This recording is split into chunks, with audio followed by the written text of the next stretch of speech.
Le livre du cœur, chapitre 15. Source de Dieu.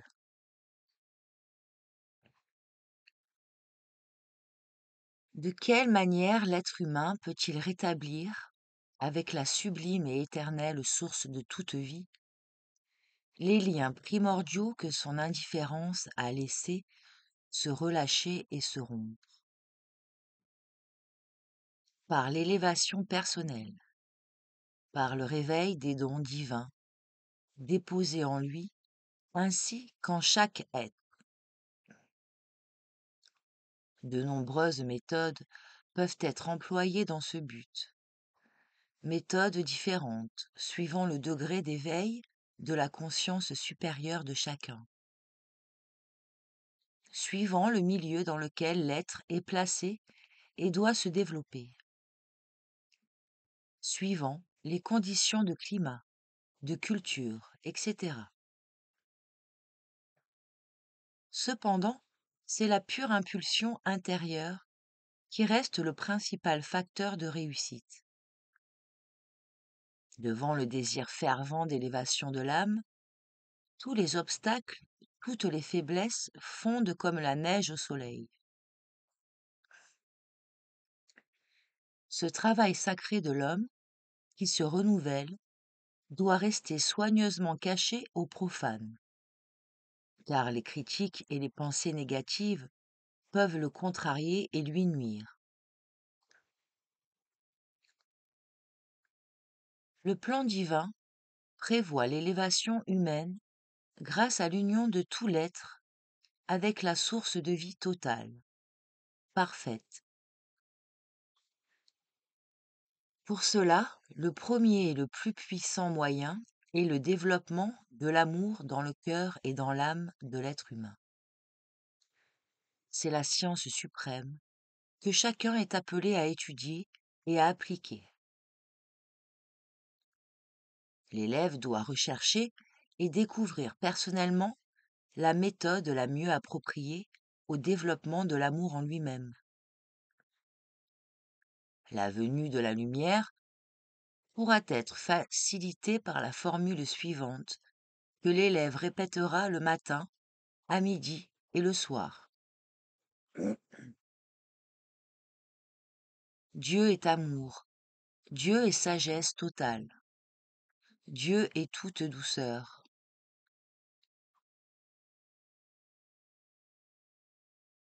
Ainsi s'établit momentanément un lien entre l'homme et Dieu. La pensée divine descend et imprègne l'être qui commence alors à manifester l'amour d'une manière naturelle en tout ce qu'il accomplit. Il est également bénéfique de méditer chaque jour, durant 5 ou 10 minutes, sur les anges, les ouvriers de Dieu, sur leur amour, sur leur miséricorde, leur sagesse, leur noblesse, etc. Ces qualités commenceront à éclore en l'élève et à se développer. Il y a une maxime qui affirme: ce que l'homme pense, il le devient. Cette tâche primordiale de l'élève de l'école, de la nouvelle vie, renouer les liens de son âme avec le divin, peut être grandement facilitée s'il s'applique à rechercher et à voir en tout être humain les bonnes qualités que celui-ci peut posséder,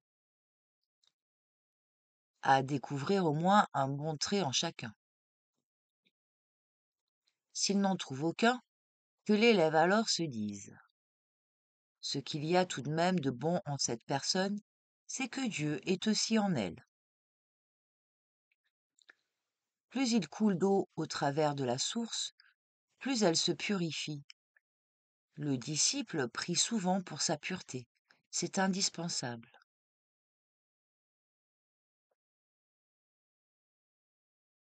Si nous découvrons une bonne qualité dans un être, nous commençons à l'aimer à cause de cette qualité. En continuant à travailler, suivant cette méthode, nous aimerions spontanément un plus grand nombre de nos semblables.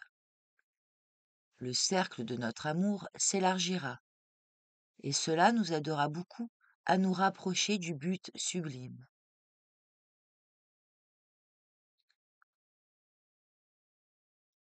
Il y a deux sortes d'âmes, celles qui sont bonnes et qui ont déjà manifesté leur bonté, et celles qui, étant bonnes aussi, n'ont pas encore manifesté le bien. Ces dernières sont semblables à des tableaux inachevés, auxquels travaille encore sans cesse l'Esprit de Dieu. Quelqu'un se conduit envers vous comme un ennemi, quand lui et vous étiez encore dans le sein de Dieu. Ce sont des liens d'amour qui vous unissaient, liens qu'il a oubliés en s'enfonçant dans la matière dense du monde physique. En agissant en harmonie avec les lois divines, vous pouvez changer cette inimitié en amour. Cela se fera si vous manifestez de l'amour envers votre ennemi, même à son insu. Les hautes vibrations de l'amour le désarmeront, et vous pouvez gagner de cette façon votre plus grand adversaire. Les rapports ainsi transformés en amitié réciproque entre deux individus contribueront au rétablissement des liens sacrés avec le Tout-Puissant.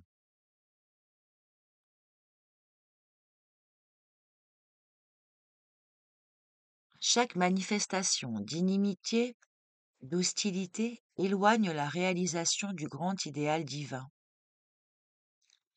Le Christ a dit : « Aimez vos ennemis ». Il nous a donné ce commandement pour que nous puissions parvenir à accomplir le plan divin, car c'est de cette seule manière que l'homme écarte tous les obstacles s'opposant à l'élévation de son esprit et de son âme vers la lumière et la vie éternelle. D'autres méthodes existent encore plus pour l'accomplissement de cette tâche bénie. L'élève les découvrira par la lecture journalière de quelques passages, des leçons et conférences de cet enseignement,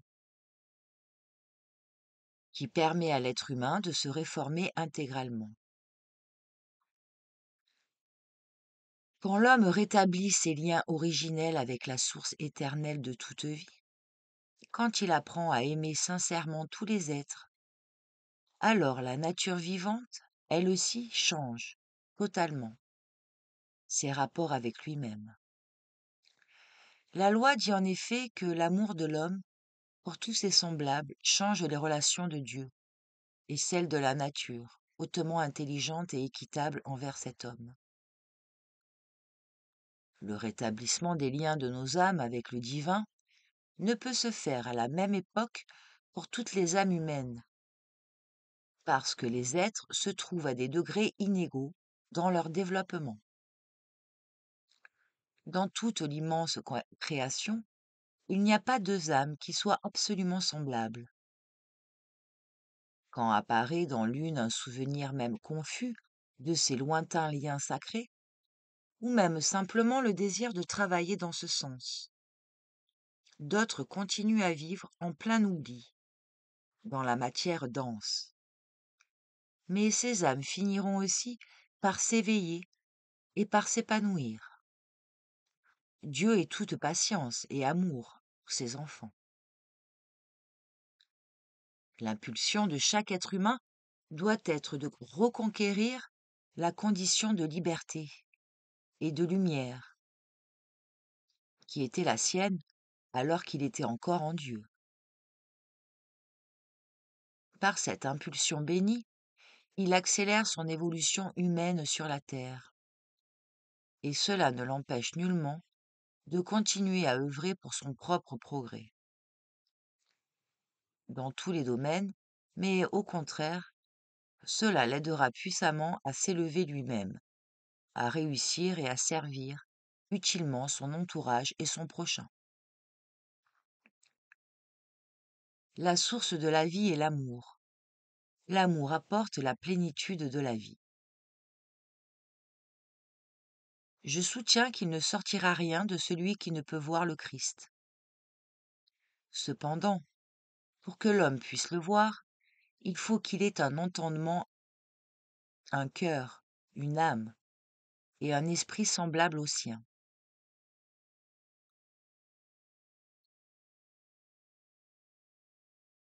Tous ceux à qui le Christ est apparu, avant qu'ils se fussent trouvés en cet état, sont tombés la face contre terre. Et un homme tombé, que peut-il voir? L'homme doit aller boire à la source même et non à la rivière où l'eau est trouble à cause des éléments impurs qui y sont entrés. Sur le chemin de la source, il est un peu long et difficile, mais tu boiras en revanche de cette eau vive de la source même, et cette eau rafraîchira à jamais ta pensée et ton cœur. À tes yeux se découvriront de splendides paysages, de larges horizons jamais vus jusqu'alors. Sur cette montagne où jaillit l'eau vive, tu entendras la voix de Dieu. Ne cherche cependant pas à y rester. Descends dans la vallée parmi tes frères et sœurs. Descends, et là, en bas, tu appliqueras en ta qualité de disciple, de frère, de sœur et de serviteur la parole vivante de ton Père céleste, qui t'a tendrement attiré par les liens de son amour. Ces liens subtils sont entre les mains du Christ, le Dieu manifesté de l'amour.